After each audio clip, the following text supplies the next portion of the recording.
It's not about the numbers, John. It's not about the numbers. It's not about the number of people who watched this last video. Got 9 views. 9 whopping views.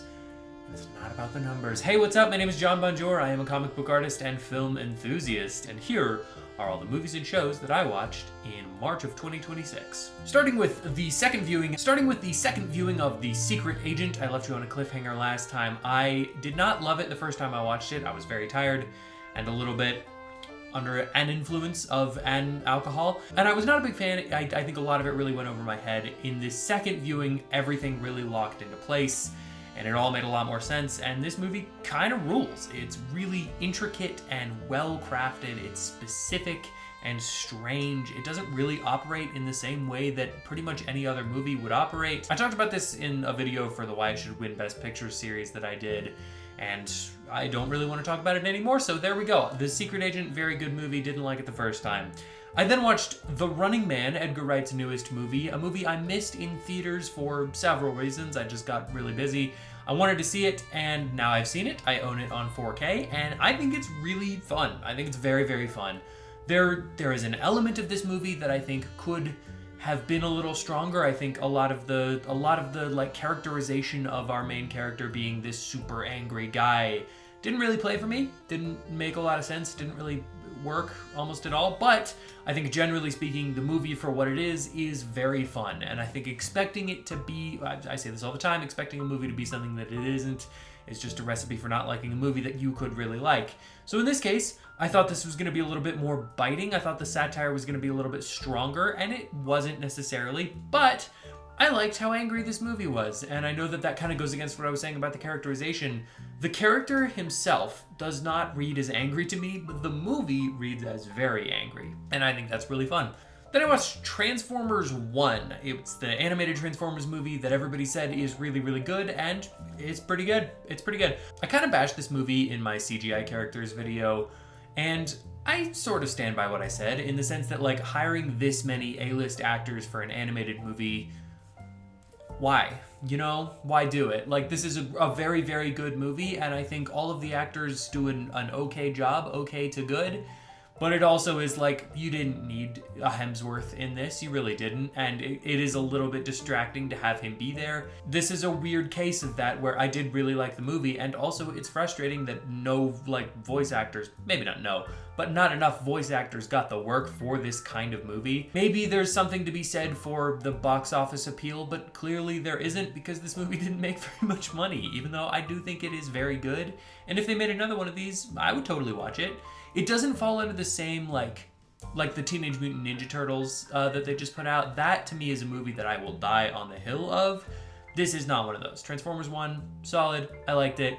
I'm not one of the people that's, like, claiming it as the next messiah of the Transformers films. Then I watched Bugonia and Train Dreams in preparation for the Oscars. Again, I've done a whole series of Oscars videos, so go watch those. One note on Bugonia, just on the second watch of it, it's interesting knowing the answer to the main question of the movie. It does not detract from how entertaining or interesting this movie is, which I think is pretty impressive, because a lot of the time, in a movie like this that relies on a twist or on a question that you don't know until the very end, usually when you rewatch the movie, it just kind of falls on its face, and Bugonia is not one of those. I think it really lives and dies on the performances, and they fully bring it. Jesse Plemons, I will have said it before and I'll say it again, is a national treasure to whatever country he was born in. I don't know if it was Canada or America. That's a very strange tangent to go on, but nobody watches these videos, so it's actually okay. What did I watch after that? I watched Undertone. A new horror movie, an audio horror based on a podcaster that it gets, I don't know, infected by demons or whatever. This is a movie that I found very, very scary, and also I didn't like. I didn't like it at all, which has not happened in a really long time. I think that the undertone was a little bit too much for me. A movie has not been too much for me in years, like legitimately years.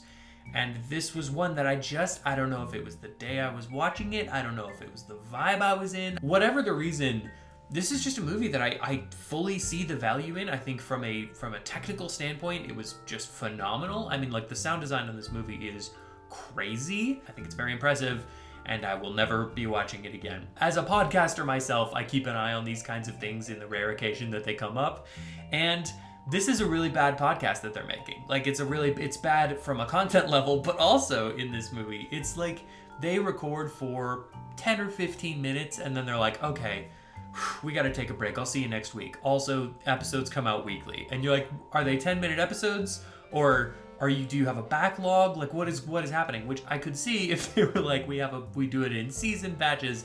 I'm getting deep in the pain here. I could see if they do it in season batches and they have like a backlog of episodes that they're releasing and they can give themselves a little more time to record, except they do a live recording right after that. Like the next week they do a live recording of an episode, the finale, and so it's like, so then there isn't a gap. So how are you doing this? I did not enjoy Undertone, but I see the value in it. Then I watched The Accountant, which is a very funny movie to me. It's awesome how seriously The Accountant takes itself, but also it's a silly thing. It's a silly thing to do, and it's a silly way to do it. And even if it is taking itself seriously, sometimes I had a hard time doing that. The whole point is that this guy is an accountant and also like this hitman killer, and his superpower is autism, I guess. It's kind of the predatory sort of approach to this kind of thing, but it takes itself more seriously than the Predator, and that makes me appreciate it more. I don't know, it's good, it's solid. It ends like an X-Men movie, and I think that's very funny. I'll probably catch the sequel probably next month. Then for the podcast, the aforementioned podcast, Motion Picture Retribution Power Hour, that I do with my two best friends. Oh boy, I really want to watch that movie now. Let's watch that movie right now. Let's not. Lincoln, could you take us there? Yeah, I could. 1 second.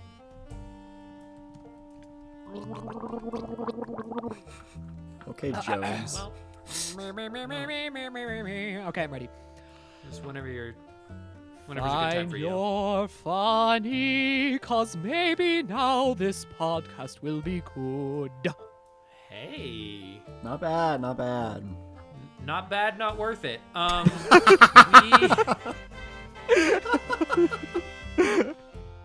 I watched King Arthur Legend of the Sword, a bad movie. That is no good, it's poop from a butt. Then I watched Ready or Not 2, Here I Come, the longest title in the history of cinema, and I really liked it. I am a huge fan. I'm a defender of the original movie, and I was worried that this was going to be a lot of things that it didn't need to be. I thought that this was going to kind of take it in a direction that was either way too repetitive of the first or completely separate from the first, neither of which felt like the right move. The original movie feels like a perfectly packaged little movie. And I'll be honest, the sequel is messier. Like, it just isn't as tight as the first one, but I think it has a lot of merit to it, and I think it justifies itself in both what it does and the way that it develops the lore and the story and the characters. And I think it's really fun. So I am relieved to say that I really liked Ready or Not 2, Here I Come.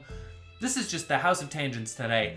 I think they should have called it Double or Nothing. Ready or Not, Double or Nothing is sick. I understand that you get the or situation, but I think it would be a better title. The movie's good. The title is fine. Then I watched Hoppers. Okay, so we had a back-to-back streak of two. That's not really a streak. We had a back-to-back double feature of two really good movies. So I watched Hoppers and I watched Project Hail Mary. Hoppers is adorable, and I have not stopped thinking about it. It's also a movie that I expected to be kind of generic and ended up being very specific. Like, there are things in this movie that if you had told me at the beginning of the film they would come into play, I would be like, are you high? Somehow the movie makes them make sense in a way that I find really fun. Hoppers is adorable, Pixar has crushed it, and if you haven't seen it, I actually truly highly recommend going to see it because I want more of these kinds of things in theaters. Also, the animation is just gorgeous. I mean, it is just beautiful to look at and stylized. It isn't trying to be realistic. It isn't trying to be like a live action thing. It's trying to be stylized and cute and animated. And I think that is wonderful. It's cool to see that with like K-pop Demon Hunters and the Spider-Verse movies and now Hoppers and Puss in Boots. Seeing some animated movies that really try to lean into style over trying to make it realistic, I think is wonderful. Project Hail Mary, also phenomenal. Like, immediately one of my favorite movies of the year. It's insane how good this movie is. I saw it in XD, in Cinemark XD, which is their like IMAX equivalent. It's the biggest screen in my town. And holy shit, this movie looks so good, it sounds so good, and the story is so wholesome and kind and hopeful and fun and also sad. It's got it all. It's got emotions, it's got Ryan Gosling, and those are the two things I need in a movie. After that, I caught They Will Kill You, which was directed, I cannot remember the guy's name, but it was directed by the same guy who did a movie that I really liked called Why Don't You Just Die? There it is. And I loved that movie, and you know, I have mixed feelings. I'm not entirely sure how to like approach They Will Kill You, because it's a movie that I think is trying to be crazier and zanier than it really is necessarily, but also what it presents is really fun and crazy and zany. So I can't say that it doesn't achieve what it was going for, but it also seems like it thought it was reaching for higher than it actually gets to. So it's like a movie with lofty ambitions that doesn't actually apply most of those to do anything particularly crazy. That said, there are some really, really fun things in this movie, and I mean, it's a hell of an afternoon. Like, I have no problem recommending it if it seems like your kind of jam, but it's also not like a must-see in my mind. It's just a fun, solid movie that if you have an afternoon off, it would be worth taking a look at. Then I watched Nirvana the Band, the show, the movie for the third time this year. I wonder if I'm gonna watch this movie every month. Is that just how I roll now? Do I just watch Nirvana the Band, the show, the movie once a month? I love this movie. It was a birthday celebration for my sister and I, and we were like, we could do anything. We kind of just want to watch Nirvana again. This is definitely gonna be in my top 10 movies of the year. There's just no question about that. Then I watched Hunting Matthew Nichols. It was part of the AMC Scream Unseen thing, and it wasn't very good. I think my Letterboxd review is this meeting could have been a DVD copy of the Blair Witch Project, which I think is very funny, apparently. Yeah, this is a movie that's very slow, and for a horror movie, it doesn't really choose to do a lot of the horror things. When it does do the horror things, I think it does them well, but it's like 4 minutes out of the hour 30, so it's not really worth it. It's also not interesting as a character piece. Like, I could totally justify watching this movie and say that it isn't boring if it invested in its characters beyond the basest level of what they're doing, and it just never does. And so it's like, it's a movie that's interested in being a horror movie, but never chooses to be a horror movie, and not interested in being a character piece, but kind of relies on the characters. So it fires on none of its cylinders until the last 5-10 minutes of the movie, and then it works, but it's far, far, far too late. It also has a mid-credit scene that is the funniest thing I've ever seen in a horror movie. Like, it's so funny, not intentionally so, but this guy has been like torn to shreds. He is not doing well. He's in a hospital. His face is all bandaged up, and his friend comes in and he says the line completely unironically. He goes, "Hey man, are you okay?" No! What are you talking about? Look at him. Of course he's not. It's not a good movie though. Don't watch Hunting Matthew. I always want to call it Matthew Lillard. Don't hunt Matthew Lillard. And also, I just simply don't recommend watching Hunting Matthew Nichols. Final movie that I watched is Mike and Nick and Alice. It's on Hulu right now, and it should have been put in a theater because dang, this is a fun movie. I think it's deceptively clever. It's a movie that feels kind of like it shouldn't be smart, and yet it is really smart. It's a very funny comedy. It had me laughing multiple times. The action is well directed. It has style. It has like an artist's touch, which you don't a lot of the times see in these like straight to streaming kind of movies. This doesn't, I don't know this for sure, this doesn't feel like a movie that was made for streaming. This feels like a movie that was made and then bought by streaming. I don't know if that's true. I also didn't know anything about it going into it outside of like it has James Marsden in it, who, by the way, looking phenomenal. This is just a really fun movie. I didn't know anything about it going in, and if you are able to achieve that, do that, because it's a lot of fun, and it's way more fun if you don't know what the movie is. Those are all the movies that I watched in March of 2026. I'm not gonna lie to you guys. I don't really have any major updates for this month. I'm gonna not do these, probably. I think I'm gonna give it the year. I'm gonna go through December, and if by December of 2026, a reasonable amount of people aren't watching these, I'm just not gonna make these. Not because I don't enjoy doing them. I enjoy talking through all the movies and kind of reviewing the month, but it just simply isn't worth it if it's gonna be this much time. It takes me a long time to record these, It takes me a long time to edit these, and at some point it just stops being worth it for the metrics, even if I have a good time with them.